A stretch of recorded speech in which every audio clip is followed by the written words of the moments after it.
নমস্কাৰ voice 24x7 দৰ্শকসকললৈ এবাৰ মই পূৰ্বালি লৈ আহিছো এক অনন্য অনুষ্ঠান আৰু এই অনুষ্ঠানত আমাৰ সৈতে উপস্থিত আছে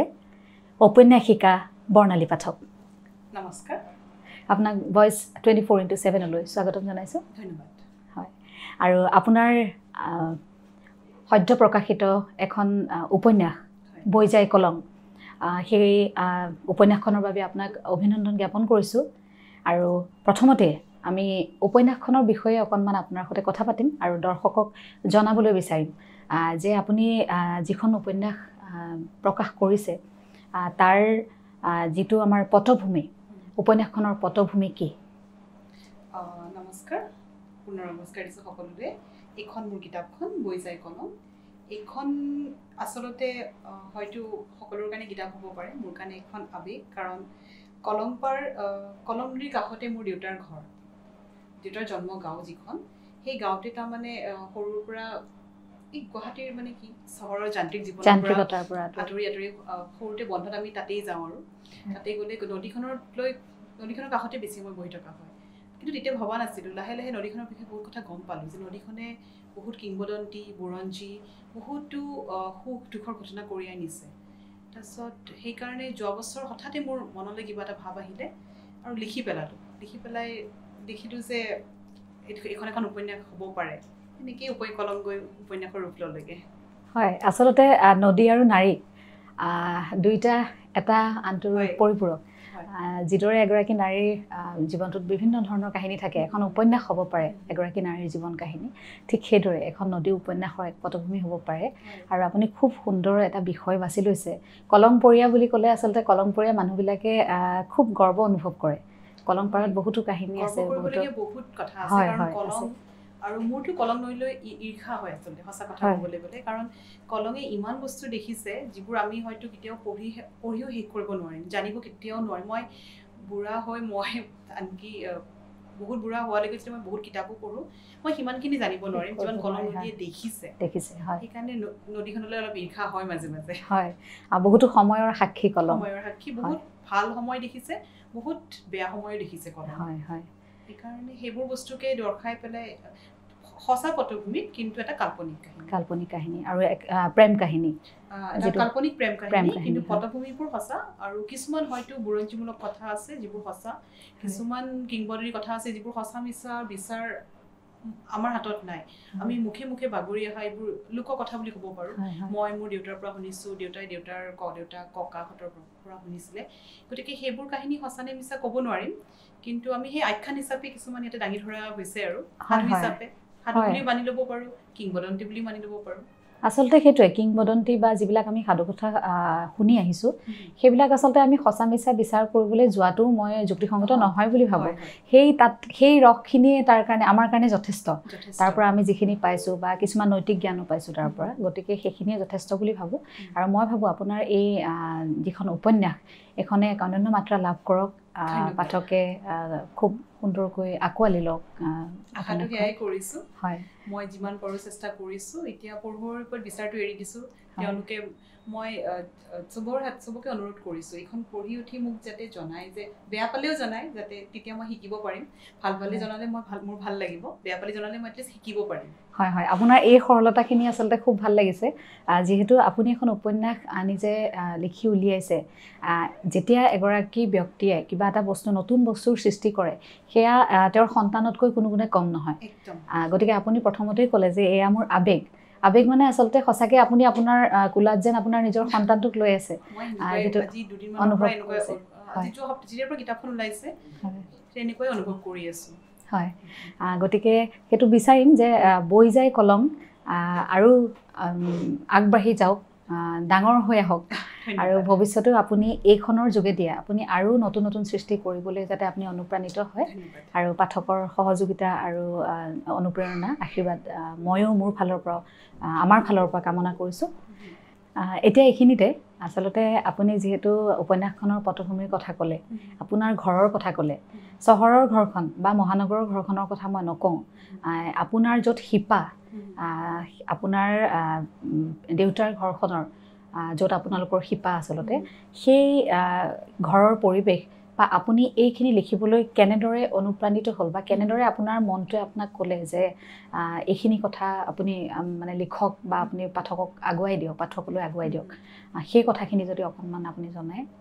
শিপাৰ কথা ক'বলৈ হ'লে মই দুখন ঘৰৰ কথা ক'ব লাগিব। এখনটো যিখন ঘৰত মই জন্ম লৈছোঁ, জন্ম লৈ কলংপুৰীয়া মোৰ ঘৰখন, কলংপুৰীয়া মোৰ গাঁওখন, সেই গাঁওখনে মোক কলঙৰ সমলখিনি দিলে। আৰু লিখাৰ যিটো মোৰ শক্তি প্ৰেৰণা সেয়া মোক মোৰ দ্বিতীয় ঘৰ মোৰ অৰ্ধ আকাশে দিলে। অৰ্ধ আকাশত আজি 2019 মানৰ কথা, জুন মাহৰ কথা, মোৰ ভণ্টিয়ে মোক অৰ্ধ আকাশত সোমোৱাই দিলে। কাৰণ মোৰ সৰুৰ পৰা মই খুব বেছি পঢ়ি ভাল পাওঁ। মোৰ আনকি খোৱাৰ সময়তো তেনে হাতত এখন কিতাপ থাকেই, খোৱাৰ সময়তো বিচনাৰ গাৰুৰ ওচৰত এখন কিতাপ থাকিবই। মই অকণমান সময়ো যদি মই পাওঁ, আনকি এনেকুৱা হৈছে গেছৰ লাইনতো যদি বহুত লম্বা লাইন, NRC যেতিয়া কাগজ আপলোড কৰিব গৈছিলোঁ 2 ঘণ্টা 3 ঘণ্টা ৰখিব লাগে, তাতে মই কিতাপ এখন লৈ যাওঁ, তাৰমানে কিতাপ পঢ়ি থাকোঁ। লিখাৰ কথা কেতিয়াও ভবা নাছিলোঁ, ভাবাও নাই যে মোৰ সেইখিনি যোগ্যতা আছে। মই এতিয়াও নাভাবোঁ যে মই লিখিকা বুলি, যোগ্যতা সেইখিনি নাই মোৰ। কিন্তু মই কিতাপ পঢ়ি খুব ভাল পাওঁ, সেইকাৰণে মোক অৰ্ধ আকাশত সোমোৱাই দিলে। তাতে পঢ়িলোঁ, 2 মাহমান পঢ়ি আছোঁ, ইমান ধুনীয়া ধুনীয়া লিখে মানুহবোৰে। তাৰপিছত এদিন নিজে ভাবিলোঁ যে ময়ো কিবা এটা লিখি চাওঁ। লিখিলোঁ, তেতিয়া নাজানো কি পেডিছ কৰিব লাগে, মোবাইলত একো নাজানো। 2 ঘণ্টা 3 ঘণ্টা জোটাই 10 লাইনমানৰ কিবা এটা লিখিলোঁ, লগালগ ৰিজেক্ট হ'ল। লাজো লাগিল বিৰাট নিজকে, ভাবিলোঁ যে মোৰ দ্বাৰা আৰু জীৱনত নহ'ব তাৰমানে। তাৰপাছত লগৰ এগৰাকীয়ে মই শ্ৰীমন্ত শংকৰ একাডেমীত কাম কৰোঁ, তেওঁ মোৰ লগৰ সহকৰ্মী এগৰাকীয়ে মোক ক'লে যে তুমি দীপিকাৰ কিপেডটো লৈ পেলাই লিখিবা। মই লিখিলোঁ, এদিন লিখি কিবা এটা সৰু এটা অনুকল্প এটা দিলোঁ, এপ্ৰুভ হ'ল। মানুহে খুব ধুনীয়াকৈ মেছেজ কৰিলে, কমেণ্ট কৰিলে, ভাল লাগি গ'ল কিবা এটা। এইটোচোন ভাল কথা। তাৰপাছত ক'বলৈ কিবা হ'ল, মই মানে ধাম লিখাত লাগি গ'লোঁ আৰু মানে অলপ সময় ফ্ৰী নাথাকোঁ, মানে কিবা সময় পালে লিখি যাওঁ। লাহে লাহে মোক অৰ্ধ আকাশৰ মানুহবোৰে চিনি পাব ধৰিলে। বহুতে লাইক কমেণ্টছ যদিও মানুহে কয় যে লাইক কমেণ্টছৰ যোগ্যতা জুখিব নোৱাৰি, কিন্তু প্ৰেৰণা সঁচাকৈ দিয়ে। মোৰ নিচিনা মই নিজে ফিল কৰিছোঁ, মই নিজে অনুভৱ কৰিছোঁ। মই যিগৰাকী মানুহে কেতিয়াও লিখিম বুলি ভবা নাছিলোঁ জীৱনত, এই অৰ্ধ আকাশৰ পাঠিকাবোৰৰ মৰমতে লিখিব শিকিলোঁ। কিন্তু ইমান বেছি ভুলে শুদ্ধই লিখিছিলোঁ চাগে, এতিয়া মোৰ এনেকুৱা হয় 2 বছৰ আগৰ লিখা এটা মই নিজে পঢ়িলে মই নিজে লাজ পাওঁ যে ইমান ভুল কৰিছোঁ। এনেকৈ বহুত লিখিলোঁ, গল্প হৈ গ'ল, বহুত গল্পও লিখিলোঁ, উপন্যাসিকাও হ'ল, উপন্যাসো কেইখনমান হ'ল। কিন্তু ছপাৰ কথা কেতিয়াও ভবা নাছিলোঁ। এই বৈ যায় কলমৰ কাহিনীটো মোৰ মনলৈ আহিছিলে যোৱা বছৰ মে' মানত। মই ভাবিলোঁ যে 5-6টা খণ্ডত এটা গল্প লিখি পেলাওঁ কলমখনক লৈ পেলাই। তাৰপাছত লিখিব আৰম্ভ কৰিলোঁ। লিখোঁতে দেখিছোঁ যে 10টামান খণ্ডৰ এখন উপন্যাসিকা হ'বগৈ, গল্প নহয় আৰু। লিখি গ'লোঁ, কিবা এটা কাৰণত ফৰ্মেটিং মাৰিব যাওঁতে গোটেইখন উৰি গ'ল। মই ইমান সেইদিনাখন মোৰ কান্দুকুন্দু অৱস্থা যে মানে 6টা-7টা খণ্ড লিখি ডাঙৰকৈ লিখি উঠি পেলাই মোৰ হাতৰ পৰা এখন নোহোৱা হৈ গ'ল। এইটো মানৰ কথা, অক্টোবৰ মানৰ কথা। মই বাদি দিলোঁ আৰু লিখা, মোৰ দ্বাৰা এইখন নহ'ব, থাকিল। তাৰপাছত এনেকৈ গৈ অক্টোবৰ নৱেম্বৰ মাহত আমাৰ গাঁৱত পামঘৰ, মেইন ঘৰখনত এতিয়া হৈছে কি, যিটো আমাৰ ককাৰ মাটি ঘৰ আৰু বস্তি ঘৰ বুলি যিটো কয়, তাতে মোৰ খুৰাহঁত থাকে। দেউতাই যিটো ভাগত মাটি পাইছে তাতে এটা পামঘৰ বনাইছে, সৰু 2টা কোঠাৰ ঘৰ। আমি গৈ পেলাই এদিন 2 দিন তাতে থাকি পেলাই আহোঁ, কোনো মানুহ নাথাকে। আমি পুখুৰী আছে, খেতি বাতি আছে, সেনেকৈ গৈ থাকোঁ। তাতে মই অক্টোবৰত, নৱেম্বৰ, ডিচেম্বৰ আমি যাওঁৱেই প্ৰায় এটা মানে। যেতিয়া আকৌ মই ডিচেম্বৰ মাহত গৈছোঁ, নৱেম্বৰটো গ'লোঁ, ডিচেম্বৰটো গ'লোঁ, মোৰ মনত মানে এটা অনুতাপ আছিলে যে এই কামটো মই হাতত লৈ এৰি দিলোঁ। আকৌ আৰম্ভ কৰিলোঁ। সেইখিনি সময়তে গম পালোঁ যে অৰ্ধ আকাশৰ উপন্যাস প্ৰতিযোগিতাও আৰম্ভ হৈছে। আৰু সন্মুখত এতিয়া ফেব্ৰুৱাৰী মাহ, স্কুলত কাম কৰোঁ, ল'ৰাৰো পৰীক্ষা। খুব সোনকালে এটা জকাৰ নিচিনাকৈ এইখন লিখি পেলাই মই প্ৰতিযোগিতাত মানে ভাগ ল'লোঁ। তাৰ পাছতো কিন্তু মনটোৱে শান্তি পোৱা নাই যে কাহিনীটোৰ লগত মই ন্যায় নকৰিলোঁ। তাৰপিছত সময় লৈ মই লাহে লাহে বহলাই মই নিজে ঠিক কৰি থৈছিলোঁ। তাৰপিছত অৰ্ধ আকাশৰ কিছুমান পাঠিকাৰ মানে মোক মেছেজ কৰি আছিলে, আৰু এইখন যেতিয়া মই অৰ্ধ আকাশত ছপাই কৰিছিলোঁ মানে দিছিলোঁ, তেতিয়া বহুত পাঠিকাই মোক কৈছে যে এইখন তেওঁলোকে ছপা হিচাপে দেখিব খোজে, হাতত ল'ব খোজে।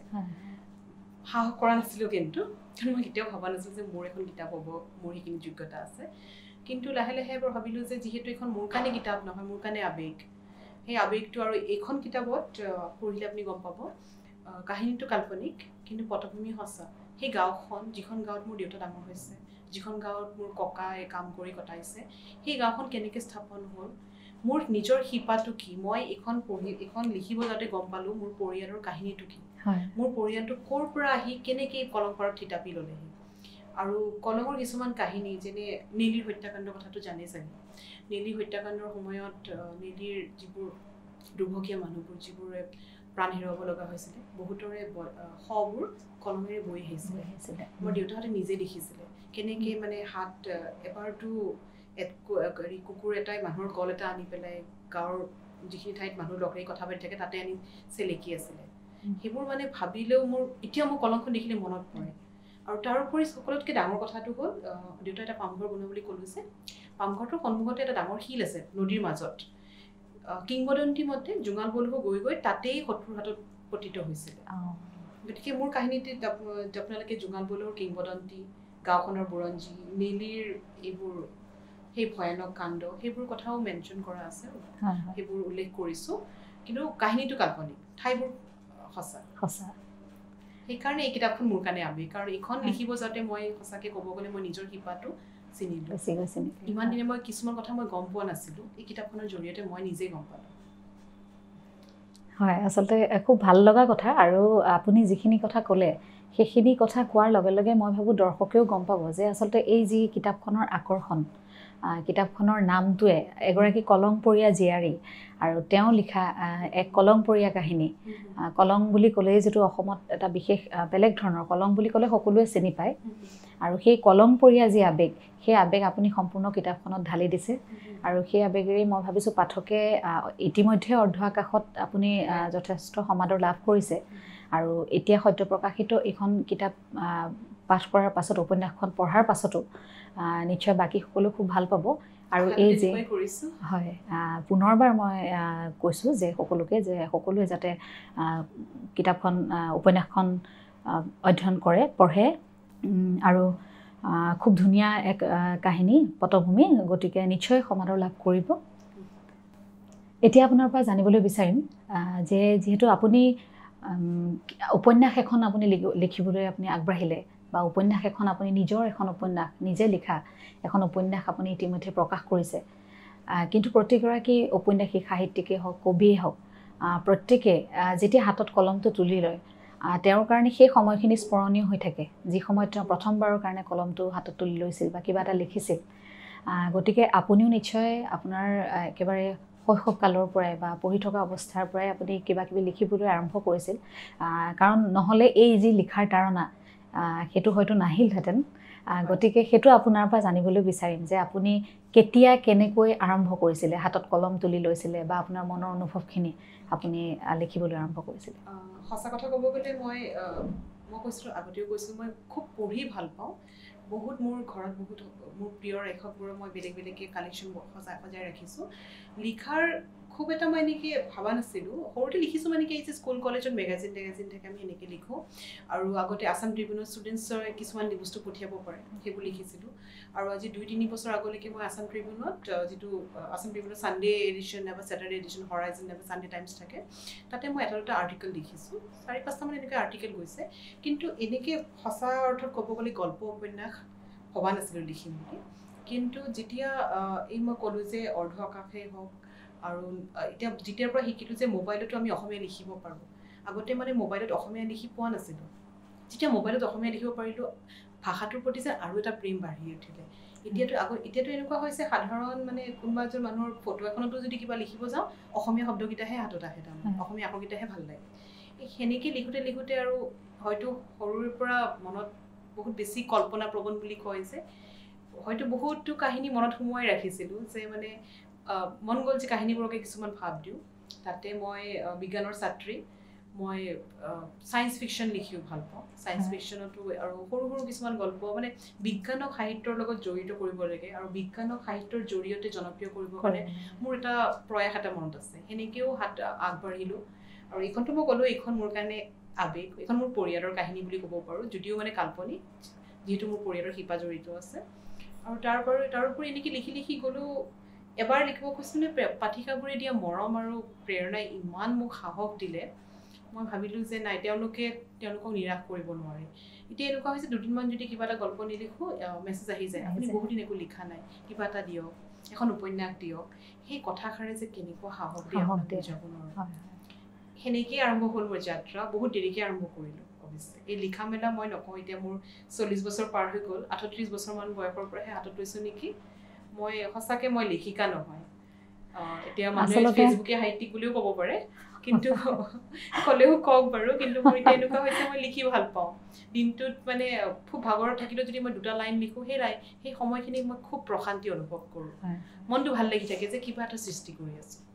আচলতে এইখিনিতে সামাজিক মাধ্যমক আমি আন্তৰিক ধন্যবাদ জনাব লাগিব সামাজিক মাধ্যমে এনেকুৱা এখিনি মানুহক সাহিত্যৰ সৈতে সংস্কৃতিৰ সৈতে জড়িত কৰিছে আৰু তাৰ লগতে কোভিড সৃষ্ট যিখিনি সময় এই সময়খিনিও আচলতে মানুহক বহুত মানে সৃষ্টিশীল কৰি পেলালে জীৱনমুখী কৰি পেলালে হয় সেই সময়খিনিত বহুতো মানুহে যিসকলে ভাবিবই পৰা নাছিলে কেতিয়াও তেওঁ এখন কিতাপ লিখিব বা তেওঁ এটা গান গাব বা তেওঁ এটা কবিতা লিখিব তেনেকুৱা বহুতো মানুহে কোভিডৰ সময়ছোৱাত এই যোৱা 2টা বছৰত তেনেকুৱা বহুতো কাম কৰিছে আৰু সেইটো আচলতে আমাৰ অসমীয়া সাহিত্যৰ বাবে বা সাংস্কৃতিক জগতখনৰ কাৰণে খুব সুখবৰ আৰু লগতে আপোনাৰ নিচিনা এগৰাকী নাৰী সকলোৰে কাৰণে আদৰ্শ আৰু এই জগতে অৰ্ধ আকাশকো ধন্যবাদ দিব লাগে আচলতে অৰ্ধ আকাশৰ নিচিনা এটা মহিলাৰ গোট যি নাৰীসকলক সাহস দিছে আগবাঢ়ি যাবলৈ বা সাহিত্যৰ ক্ষেত্ৰতে হওক যিকোনো ক্ষেত্ৰতে আগবাঢ়ি যাবলৈ যথেষ্টখিনি সহায় কৰিছে আৰু সেই যে পাঠিকাসকলৰ যি মৰম আশীৰ্বাদ অনুপ্ৰেৰণা সেইখিনি আচলতে এগৰাকী লেখিকাৰ কাৰণে বহুত আশীৰ্বাদ হয় আৰু সেই শব্দৰে প্ৰকাশ কৰিব নোৱাৰে হয় গতিকে সেইখিনি আৰু আপুনিও আচলতে সকলোৰে কাৰণে এক আদৰ্শ আপুনি যিহেতু আপুনি চিন্তা কৰিছে তেনেধৰণে আপুনি এগৰাকী বিজ্ঞানৰ ছাত্ৰী হৈ আপুনি বিজ্ঞানৰ যিটো আচলতে আমি যেতিয়া ভাবোঁ বিজ্ঞানৰ কেতিয়াবা কিছুমান শব্দ আছে যিবিলাক টাৰ্ম হয় সাইণ্টিফিক টাৰ্মবিলাক আমি সেইবিলাক আচলতে আমিও ভয় কৰোঁ কেতিয়াবা মই নিজেও কলা শাখাৰ ছাত্ৰী গতিকে কেতিয়াবা আমিও ক'ৰবাত সেই শব্দবিলাকৰ সৈতে সন্মুখীন হ'বলৈও আমি ভয় কৰোঁ কিন্তু সেইটো যদি সাহিত্যৰ যোগেদি যদি সমাজলৈ লৈ যোৱা হয় বা সাধাৰণ মানুহৰ মাজত যদি বিজ্ঞানৰ পোহৰ বিলাবলৈ হয় তেতিয়াহ'লে নিশ্চয়কৈ সায়েন্স ফিকশ্যনবিলাক খুবেই প্ৰয়োজনীয় গতিকে সায়েন্স ফিকশ্যন বুলিও নহয় মই কিছুমান মোৰ এটা গল্প আছে নিউটনছ ল'ৰ ওপৰত গল্পটোৰ জৰিয়তে মানুহে নিউটনছ ল'টো বুজি পাব হয় হয় আৰু এটা গল্প আছে থিয়ৰী অফ ৰিলেটিভিটিটো বুজি পাব আৰু কিছুমান এনেকুৱা আছে audio' nerves optic nerves audio' নাৰ্ভছৰ ওপৰত আৰু মোৰ ভাল লাগে কি গল্পটো লিখাৰ পাছত দুটামান মই এনেকুৱা কমেণ্ট পাইছোঁ যে এইটো পঢ়ি পেলাই মোৰ বিজ্ঞান পঢ়িবলৈ মন গৈছে আৰু পিৰিয়ডিক টেবুলৰ ওপৰত মই এটা প্ৰেম কাহিনী লিখিলোঁ তেতিয়া চবেই ক'লে যে পিৰিয়ডিক টেবুল পঢ়ি পিৰিয়ডিক টেবুলতো যে প্ৰেম কাহিনী হ'ব পাৰে ভবা নাছিলোঁ আৰু এতিয়া মানে কেমেষ্ট্ৰিৰ প্ৰতি আমাৰ ইণ্টাৰেষ্ট বাঢ়ি গৈছে মই সেইকাৰণে ভাবি আছোঁ যে মানে সঁচা সাহিত্য আৰু বিজ্ঞান বহুতে কয় যে সাহিত্য আৰু বিজ্ঞানৰ কোনো মিল নাই মিছা কথা এটা আনটোৰ পৰিপূৰক আচলতে হয় আৰু এই যে আপোনাৰ যি চেষ্টা বা আপুনি যিখিনি কৰি গৈছে সেইখিনিয়ে নিশ্চয়কৈ বহুতকে উপকৃত কৰিছে আৰু নৱপ্ৰজন্মৰ যিসকল আছে বা আপোনাৰ হাউচৱাইফ হোম মেকাৰ বুলি কৈছোঁ হাউচৱাইফ বুলি নকওঁ প্ৰতিগৰাকী গৃহিণীকে হয়তো সাহস দিব আগুৱাই যাবৰ কাৰণে আৰু তেওঁলোকেও হয়তো কোনোবা এনেকুৱা আমাৰ দৰ্শকসকলেও যিসকলে চাইছে অনুষ্ঠানটো তেওঁলোকেও হয়তো ক'ৰবাত অনুভৱ কৰিব পাৰিব যে নহয় ময়ো পাৰিম কৰিব গতিকে সেইকাৰণে এইখিনিতে আপোনাক আন্তৰিক ধন্যবাদ জনাইছোঁ আৰু আপুনি সকলোৰে সাহস হৈ ৰওক আৰু নাৰীসকলৰ কাৰণে আপুনি এক আদৰ্শ হৈ ৰওক আপুনি এক উদাহৰণ হৈ ৰওক এতিয়া আপোনাৰ পৰা জানিবলৈ বিচাৰিম আপুনি যিহেতু কৈছিলে যে আপুনি সৰুৰ পৰাই কিতাপ পঢ়ি খুব ভাল পায় আৰু যিকোনো সময়তে আপুনি কিতাপ এখন লগত লৈ থাকে গতিকে আপুনি কোনগৰাকী লেখকৰ কিতাপ আটাইতকৈ বেছি ভাল পায় কি ক'ব হ'লেতো প্ৰথমেতো শইকীয়া ছাৰৰ নাম ল'বই লাগিব শইকীয়া ছাৰৰ কিতাপ মানে মোৰ প্ৰতিটো ৰুমতে থাকে মানে বুক ছেলফতো থাকোৱে বিচনাৰ কাষতে এখন শইকীয়া ছাৰৰ কিতাপ এতিয়াও থাকে কিন্তু শইকীয়া ছাৰৰ গল্প মানে সৰুৰ পৰা মানে মই এখন কিতাপকে মই কিমানবাৰ পঢ়িছোঁ হিচাপ নাই আজিও মন গ'লে যেতিয়া মনটো বেয়া লাগে ছাৰৰ কিতাপ এখন উলিয়াই লওঁ আৰু পঢ়ি থাকোঁ তাৰোপৰি কিন্তু বহুত পঢ়া যায় আৰু ধৰি লওক আপুনি ক'বলৈ গ'লে অৰূপা পতংগীয়া কলিতা হওক নিৰুপমা বৰগোহাঁই ইয়েচি দৰ্জি থংচি আৰু মোৰ ঘৰত তাৰমানে মই কালেকশ্যনবোৰ ষ্টেক ৱাইজ এনেকৈ কৰিছোঁ যে এইখিনি ভৱেন শইকীয়া ছাৰৰ কিতাপখিনি ইয়াতে আছে অৰূপা পতংগীয়া কলিতা কিতাপ ইয়াতে আছে সেনেকৈ আৰু শিলভদ্ৰৰ গল্প খুব ভাল পাওঁ ৰীতা চৌধুৰী মণিকুন্তলা ভট্টাচাৰ্য আৰু আপুনি মই ইংলিছো যথেষ্টখিনি পঢ়োঁ মানে এতিয়া মানে এনেকুৱা নাই যে অকল মই একেধৰণৰ কিতাপেই পঢ়োঁ মই মন গ'লে মই টিংকল এখন বহি পেলাইও পঢ়ি থাকিব পাৰোঁ তাৰমানে টিংকল এখন ল'লোঁ নাইবা ৰিডাৰ্ছ ডাইজেষ্টখনে ল'লোঁ আৰু জেফ্ৰি আৰ্চাৰ খুব পঢ়োঁ সুধামূৰ্তি যথেষ্টখিনি পঢ়া যায় আৰু আগতে আমি যিবোৰ পঢ়িছিলোঁ শ্বাৰ্লক হোমছ হওক আৰু নাইবা আপুনি যিবোৰ ৰহস্যধৰ্মী যিবোৰ মানে কোনো এটা বিষয় নাই যে অকল এইটো বিষয়ৰ কিতাপে পঢ়িছোঁ কিতাপ এখন হ'লেই হ'ল কিতাপখন মানে এখন কিতাপ হাতত থাকিলে মানে মনটো ভাল লাগি থাকে হয় আচলতে এগৰাকী ভাল পাঠক হ'বলৈ এটা নিৰ্দিষ্ট বিষয় নালাগে আপুনি যেটো আপুনি প্ৰত্যেকটো বিষয়ৰ লগতে আপুনি খুব মানে একাত্মতাৰে আপুনি বিষয়টো আপুনি লৈ লয় আৰু হেতু বিষয় ওপৰতে আপুনি অধ্যয়ন কৰে আৰু সেই কাৰণে আচলতে আপুনি এখন উপন্যাস লিখিবলৈ আজি সাহস কৰিছে গদ্য সাহিত্য আচলতে খুব কঠিন কাম আৰু গদ্য সাহিত্যত আপুনি যিখিনি কথা আপুনি লিখিবলৈ সাহস কৰিছে সেই যে আপুনি এটা সময়ত অধ্যয়ন কৰিছিলে বা খুব কিতাপ পঢ়িছিলে সেই কাৰণে আপুনি হয়তো সেই সাহস পাইছে আৰু এইখিনিতে মই এটা কথা জানিবলৈ বিচাৰিম আচলতে যে আপুনি নতুন প্ৰজন্মক কি ক'বলৈ বিচাৰে যেটো নতুন প্ৰজন্মই আজিকালি বিশেষকৈ অসমীয়া বুলি ক'লে নতুন প্ৰজন্মৰ যিখিনি ল'ৰা ছোৱালী ইংলিছ মিডিয়ামত পঢ়া বিশেষকৈ তেওঁলোকে অসমীয়া বুলি ক'লে টান কোনোবাই হয়তো টান বুলি ভাবে কোনোবাই হয়তো আমাৰ আখৰৰ পাককিটা দেখিও ভয় কৰে তাতকৈ তেওঁলোকে ইংলিছতে কিবা এটা লিখিবলৈ ভাল পায় বা ইংলিছত কথা এষাৰ ক'বলৈ ভাল পায় কিন্তু অসমীয়া কোৱা বা লিখাৰ যেটো অভ্যাস সেই অভ্যাসটো বহুতৰে হয়তো এনেকুৱা হৈ গৈছে আৰু বহুত অভিভাৱকৰ এটা ট্ৰেন্ড দেখিছোঁ এতিয়া বৰ্তমান সময়ত এতিয়া অকণমান হয়তো তাত অকণমান কিবা সালসলনি হৈছে কিন্তু এটা সময়ত দেখিছিলোঁ যে অভিভাৱকগৰাকীও নিজৰ সন্তানটোৰ কথা কৈ ভাল পায় যে মোৰ সন্তানটোৱে অসমীয়া নাজানে গতিকে এই বিষয়টোৰ ওপৰত আপুনি কি ক'বলৈ বিচাৰে এগৰাকী লেখিকা হিচাপে লেখিকা বুলিও নহয় মই মাতৃ হিচাপে ক'ব খুজিম যে সন্তানে সকলো বস্তু প্ৰথম সন্তানৰ প্ৰথম স্কুলখন হ'ল নিজৰ ঘৰখন ঘৰত যিটো বস্তু দেখিব তেওঁলোকে সেইটোৱে শিকিব সেইকাৰণে ঘৰত যদি এটা পঢ়াৰ পৰিৱেশ থাকে মই যেটো দেখিছোঁ যিবোৰ ঘৰত মাক দেউতাকে কিতাপ পঢ়ি ভাল পায় ল'ৰা ছোৱালীবোৰে নিজে নিজে শিকিয়ে যায় যে কিতাপ এখন পঢ়িব লাগে একো নহ'লে অন্ততঃ পেপাৰখনকে হাতত ল'ব লাগে চাব লাগে ময়ো এতিয়া মোৰ ল'ৰা সঁচা কথা ক'ব গ'লে মোৰ ল'ৰাৰ পঢ়াৰ খুব বেছি ৰাপ নাছিলে কিন্তু আজি কেইদিনমানৰ পৰা মন কৰিছোঁ যে মই যেতিয়া এখন কিতাপ লৈ পঢ়ি থাকোঁ সিও যে মোকো কিবা এখন দিয়াচোন আৰু তাৰ লগত মিলাকে মই সহজ সৰল কিছুমান কিতাপ মই ৰাখি থৈ দিছোঁ অসমীয়াটো ৰাখিছোঁ মই ইংৰাজীটো ৰাখিছোঁ যিবোৰ তাৰ সহজতে বুজি পাব পাৰে লাহে লাহে মই লেভেলটো অকণমান সলাই আনিছোঁ সৰুতে হয়তো বেছিকৈ ফটো থকা কিতাপ আছিলে আখৰ কম আছিলে এতিয়া ফটোবোৰ কমি আহিছে আখৰবোৰ বাঢ়ি আহিছে কিন্তু দেখিছোঁ যে মানে এতিয়া এটা অভ্যাস লাহে লাহে গঢ় লৈছে মইতো ভাবোঁতো মনটো বেয়াই লাগি আছিলে যে মই ইমান কিতাপ পঢ়ি ভাল পাওঁ মোৰ ল'ৰাই নপঢ়িব কিন্তু এতিয়া মন কৰিছোঁ যে মই কিতাপ পঢ়ি থাকিলে মোক আহি কিতাপ এখন খোজে এখন দিয়াচোন সেনেকৈ যদি প্ৰতিগৰাকী অভিভাৱকে অলপ সময় লয় বিশেষকৈ এই যে আজিকালি আমাৰ স্মাৰ্টফোনৰ যুগটো এই আপুনি অকণমান সময় আজৰি পাইছে আপুনি পৰিয়ালৰ লগত বহিছে প্ৰত্যেকজনে যদি হাতত এটা মোবাইল লোৱাতকৈ তিনিজনে যদি হাতখন এখন কিতাপ লৈছে বা এখন কিতাপেই লৈছে এখন কিতাপে পঢ়ি পেলাই কাষৰজনক পঢ়ি শুনাইছে মোৰ এনেকুৱা হয় মোৰ এতিয়া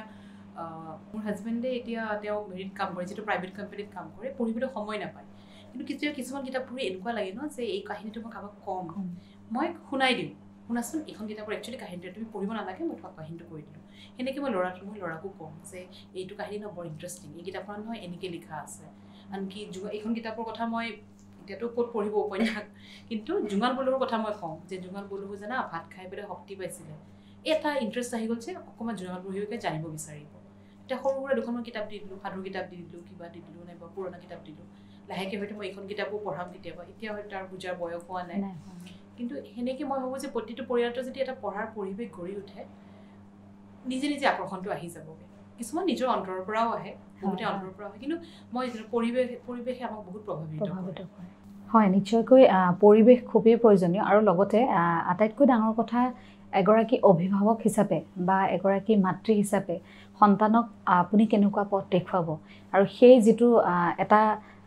আপোনাৰ সন্তানক কিতাপ পঢ়াৰ প্ৰতি আগ্ৰহী কৰাৰ বাবে বা নিজৰ ভাষাটো ভাল পাবৰ কাৰণে লগতে নিজৰ ভাষাটোৰ উপৰিও বেলেগ এটা ভাষাকো সন্মান কৰিবৰ কাৰণে বা ভাল পাবৰ কাৰণে যিখিনি লাগে সেইখিনি আপুনি আপোনাৰ সন্তানক দিছে আৰু আচলতে এনেকৈ তেওঁ দিবলৈ চেষ্টা কৰিছে মই দিছোঁ মই সফল হৈছোঁ মই চেষ্টাটো মোৰ ফালৰ পৰা কৰিছোঁ বাকী চাওঁ কিমান দূৰ মই সফল হওঁ হয় আচলতে প্ৰতিগৰাকী মাতৃয়ে যদি এইখিনি চেষ্টা কৰে নিশ্চয়কৈ আমাৰ অসমীয়া সাহিত্য কেতিয়াও পিছ পৰি নাথাকে আৰু লগতে আপুনি আচলতে এগৰাকী শিক্ষয়িত্ৰীও আপুনি এগৰাকী মাতৃৰ লগতে এগৰাকী শিক্ষয়িত্ৰী গতিকে আপুনি অকণমান বেছিকৈ উপলব্ধি কৰিব পাৰে এগৰাকী হোম মেকাৰ বা এগৰাকী গৃহিণী মাতৃতকৈ মই ভাবোঁ আপুনি যিহেতু প্ৰেক্টিকেলি বাস্তৱ পৃথিৱীখনক আপুনি দেখি আছে আপোনাৰ সন্মুখত আপোনাৰ ছাত্ৰ ছাত্ৰীবিলাক আছে প্ৰত্যেককে আপুনি মানে বাস্তৱ জীৱনত আপুনি পাইছে বা তেওঁলোকৰ যিটো সাইকোলজি চাইল্ড সাইকোলজি বুলি যিটো কওঁ আমি আপুনি সেইটো অধ্যয়ন কৰিব পাৰিছে গতিকে সেই ক্ষেত্ৰত আপুনি হয়তো অকণমান আপোনাৰ সন্তানক এক বেলেগ ধৰণৰ আপুনি কিবা এটা দিবলৈ আপুনি চেষ্টা কৰিছে সেই কাৰণে আৰু সেইটো সন্তান বুলিও নহয় মই কি কেতিয়াবা বিজ্ঞানৰ কিবা এটা চেপ্টাৰ পঢ়াই থাকোঁতে তাৰ লগত ৰিলেটেড যদি কিবা এটা গল্প মোৰ মনত আছে নাইবা উপন্যাসখনেই মনত আছে মই সেই উপন্যাসৰ বিষয়ে অলপমান কৈ দিওঁ যাতে সিহঁতেও ইণ্টাৰেষ্ট লওক বিষয়টোনো কি যেনেকৈ মোৰ মনত আছে যে এবাৰ আমি জৈৱিক সাৰৰ বিষয়ে কথা পাতি আছিলোঁ এই যে বহুতে নাজানে যে আমি গৰুৰ গোবৰ যেনেকৈ সাৰৰ ব্যৱহাৰ কৰোঁ কিছুমান ঠাইত মানুহৰ বিষ্ঠাখিনিও ইউজ কৰা হয় আৰু সেই বস্তুটোৱে খুব দুখ লগাকৈ লিখা আছিল মাকামখনত কেনেকৈ মানুহবোৰক জোৰ জবস্তি সেই কাম কৰিব বাধ্য কৰা আছে তেওঁলোকে সেই কাম কৰি উঠি ৰাতি গৈ ভাত খাব নোৱাৰে মাকামখনৰ বিষয়ে মই ক্লাছ 8 ল'ৰা ছোৱালীক যেতিয়া পঢ়াই আছিলোঁ সাৰৰ বিষয়ে মানে ফাৰ্টিলাইজাৰ্ছ আৰু মেনিউৰৰ ডিফাৰেঞ্চটো মেনিউৰ কেনেকৈ হয় মেনিউৰ কিহৰ পৰা হ'ব পাৰে অলপ মাকামখনৰ বিষয়ে কৈ দিলোঁ আৰু কিছুমান ধৰি লওক এনেকুৱা ধৰণৰ গল্প কিছুমান চেপ্টাৰ পঢ়াইছোঁ য'ৰ লগত কিছুমান গল্প মিলি যায়গৈ বস্তুবোৰ বা চায়েন্স ফিকশ্যনেই হওক কিবা হওক তেতিয়া বহুতে কিন্তু মই মন কৰিছোঁ বহুতে কৈছে মেম আপুনি যে কালি কৈছিলে মই নহয় কিতাপখন পঢ়িলোঁ মনটো ভাল লাগি যায় যে ইহঁতেও অলপ মানে আগ্ৰহ দেখাইছে হয় সেইটো আচল কিতাপ পঢ়াৰ যি জাগৰণ বৰ্তমান সময়ত যিটো মানে ধৰক আপোনাৰ ছ'চিয়েল মিডিয়া বুলিয়ে কওঁ আমি যিটো মানে ই বুকৰো এটা খুব চৰ্চা চলি আছে বৰ্তমান সময়ত একেবাৰে হাতত কিতাপখন লৈ নপঢ়িলেও হয়তো কোনোবাই মোবাইলতো এখন কিতাপ পঢ়িছে সেই যি জাগৰণ সেইটো আচলতে খুব ভাল লগা কথা আৰু আপোনালোকৰ নিচিনা ব্যক্তিৰ এইখিনিত আচলতে যথেষ্ট অৱদান আছে বুলি মই ভাবোঁ আৰু প্ৰতিগৰাকীৰ থকা উচিত প্ৰতিগৰাকী অভিভাৱক বা এগৰাকী শিক্ষক হিচাপে শিক্ষয়িত্ৰী হিচাপে আপুনি যিখিনি আপোনাৰ ছাত্ৰ ছাত্ৰীক আপুনি দেখুৱাইছে গতিকে সেইখিনি নিশ্চয়কৈ তেওঁলোকে আপোনাৰ পৰা এটা জীৱনমুখী আপোনাৰ পৰা কিবা এটা পাইছে তেওঁলোকে সেইখিনিকে লৈ যদি সঁচাকৈ খুব সুন্দৰভাৱে আগুৱাই যায় নিশ্চয় তেওঁলোক এদিন সাৰ্থক হ'ব হয় আৰু এতিয়া আমি বৰ বেছি সময় আমাৰ হাতত নাই আমি প্ৰায় আহি অনুষ্ঠানটোৰ শেষ পৰ্যায়ত আহি উপনীত হৈছোঁহি গতিকে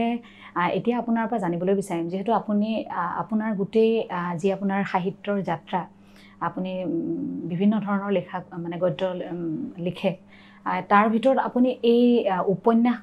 আপুনি কিয় বাছি ল'লে আৰু এখন উপন্যাস হ'বৰ কাৰণে কি উপাদান প্ৰয়োজন বুলি আপুনি ভাবে উপন্যাসৰ প্ৰয়োজনীয়তা ক'বলৈ হয়তো মই হয়তো সঠিক মানুহজন নহয় মানুহগৰাকী নহয় কাৰণ মই এতিয়াও শিকি আছোঁ মই একেবাৰে নশিকাৰো কিন্তু শিকি যাওঁতে বহুত কথা আমি জানো এতিয়া মই অকল উপন্যাস বুলিয়েই নহয় মই অনুগল্পও লিখোঁ মই গল্পও লিখোঁ কিন্তু মই যেতিয়া প্ৰথম লিখা আৰম্ভ কৰিছিলোঁ মই নাজানিছিলোঁ যে অনুগল্প বস্তুটো কি চুটি গল্প কাক কয় উপন্যাস কাক কয় আনকি মই যোৱা বছৰ অৰ্ধকাশৰ যিটো চুটি গল্প প্ৰতিযোগিতা পাতিছিলে কবিনাথ শইকীয়া ছাৰৰ শ্ৰদ্ধাতে স্মৃতিত মাতিছিলে তেওঁলোকে পাতিছিলে তাতে মই মোৰ গল্প মহাভাগাটো দিছিলোঁ তেওঁ সেইটো বিশেষভাৱে নিৰ্বাচিতও হ'ল মই ভাগ লৈ উঠাৰ পাছতহে গম পাইছোঁ যে মই একচুৱেলি চুটি গল্প মোৰ গল্পটো প্ৰকৃতাৰ্থত চুটি গল্প নাছিলে তাৰে যিখিনি বৈশিষ্ট্য মই নাজানিছিলোঁ পিছতহে মই শিকিলোঁ তেনেধৰণে মই অনুগল্পৰ বৈশিষ্ট্য শিকিলোঁ উপন্যাসৰ এতিয়া শিকি আছোঁ মই নকওঁ যে গল্পৰ মই ভালকৈ শিকিলোঁ চুটি গল্প মই জানিলোঁ এতিয়াও প্ৰচেষ্টা অব্যাহত আছে কিন্তু মই এটা বস্তুৱে বুজিলোঁ যে গল্প আৰু উপন্যাসৰ এইটোৱেই এটা পাৰ্থক্য বুলি ক'ম যে গল্পবোৰ চুটি গল্পৰ কথা কৈছোঁ চুটি গল্পটো খুব পটককৈ আৰম্ভ হয় হঠাতে আৰম্ভ হৈ যায় হঠাতে শেষ হৈ যায় শেষ হোৱাৰ পিছতো পঢ়ুৱৈয়ে ভাবিব বাধ্য হয় যে ইয়াৰ পাছত কি হ'ব পাৰে মানে সকলো প্ৰশ্নৰ উত্তৰটো চুটি গল্পত পোৱা নাযায় কিন্তু উপন্যাস এখনে আপোনাক সকলো কথা কৈ যাব লাগিব আৰু উপন্যাসখনত উপকাহিনী থকাটো অতিকে প্ৰয়োজনীয় এনেকুৱা নহয় যে এটা কাহিনীৰে উপন্যাসখন আগবাঢ়িছে এটা কাহিনীতে শেষ হৈছে তাৰ মাজে মাজে ফাঁকে ফাঁকে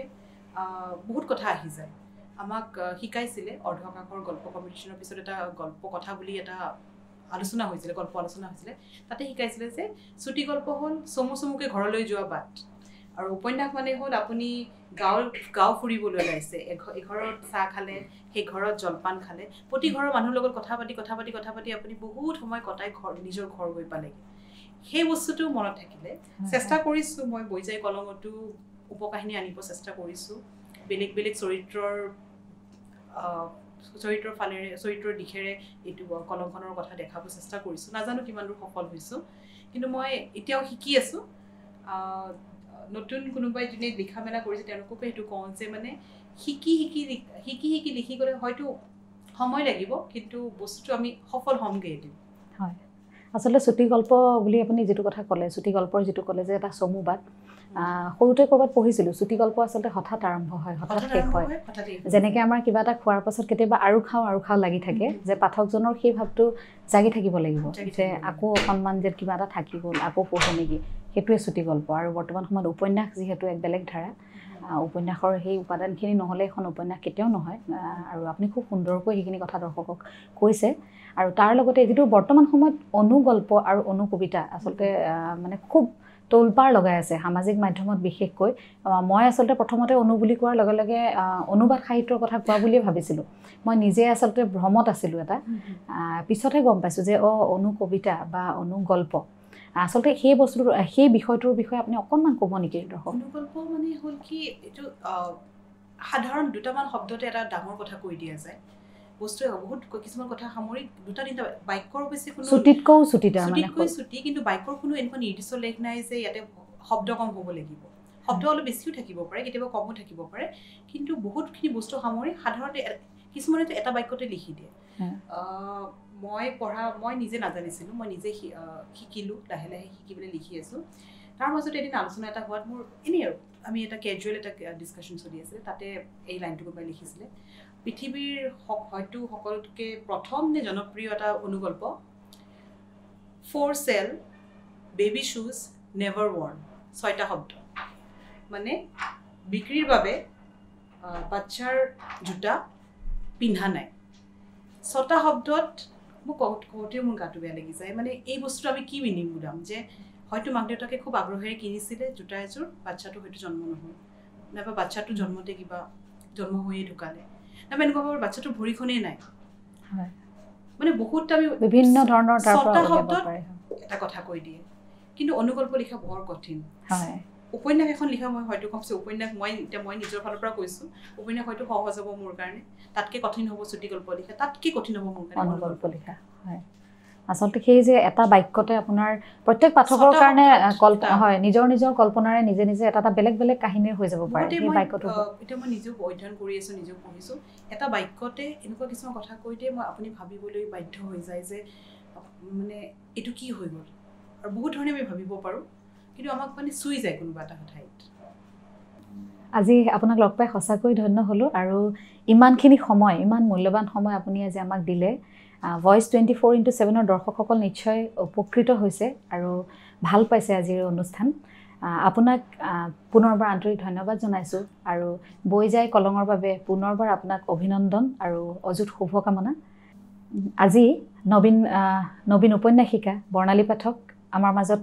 এনেদৰে আহি ইমান সময় আমাক দিলে তাৰ কাৰণে আমি সঁচাকৈয়ে কৃতজ্ঞ হৈছোঁ আৰু আশা কৰিছোঁ আমাৰ দৰ্শকসকলেও এই সময়খিনি খুব সুন্দৰভাৱে উপভোগ কৰিলে ধন্যবাদ আচলতে ধন্যবাদ মইহে দিব লাগে আপোনালোকে মোক মাতি আনিলে মোৰ মনৰ কথাখিনি ক'বলৈ মোক সুবিধা দিলে আৰু কিছুমান কথা হয়তো আপোনালোকৰ কথা পাতি মই নিজেও অনুভৱ কৰিলোঁ যে এইটো এনেকুৱা হ'ব পাৰে ভাল লাগিলে সময়খিনি কিমান সময় কথা পাতিব নাজানো মই এনেও কথা কোৱাত খুব ভাল কথা কিমান সময় কথা ক'লো নাজানো কিন্তু মোৰ ভাল লাগিলে খুব আৰু মই মানে ভইচ 24x7 প্ৰতিগৰাকী সদস্যলৈ মোৰ আন্তৰিক ধন্যবাদ আৰু প্ৰতিগৰাকী পাঠক পাঠিকা যোনে হয়তো মোৰ বৈ যায় কলম পঢ়িছে নাইবা পঢ়িবলৈ আগ্ৰহী আৰু যিবোৰ দৰ্শকে আজি মোক ইয়াতে চাই আছে মোৰ আন্তৰিক ধন্যবাদ আৰু কৃতজ্ঞতা আপোনালোক হয় আপোনাক পুনৰবাৰ আন্তৰিক ধন্যবাদ জ্ঞাপন কৰিলোঁ আৰু ভইচ 24x7 দৰ্শকসকলক আন্তৰিক কৃতজ্ঞতা জ্ঞাপন কৰি আজিৰ আমাৰ এই বিশেষ অনুষ্ঠান ইয়াতে সামৰণি মাৰিছোঁ ধন্যবাদ